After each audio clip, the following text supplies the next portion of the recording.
So once we get our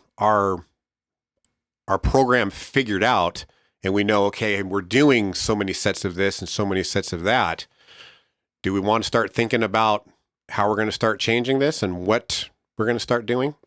Absolutely. So the goal basically of a lagging body part specialization cycle is to just allocate more of the stress to the muscle groups that are weak.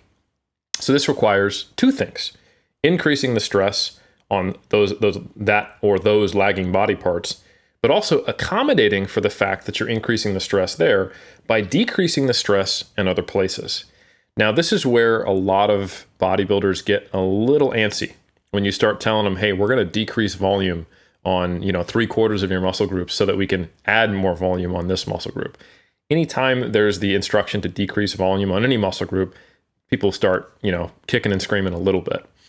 But the good news is that we know that it takes far less to maintain size in terms of the total work performed than it takes to actually start making progress.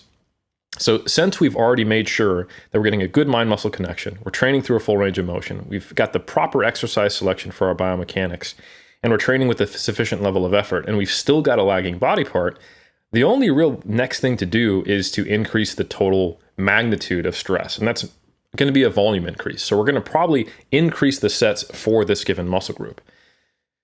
That means we're going to have to decrease it elsewhere. So essentially what we're going to do is just trade volume. So that if you looked at the total number of sets per week on all exercises during a specialization cycle, it'll be similar.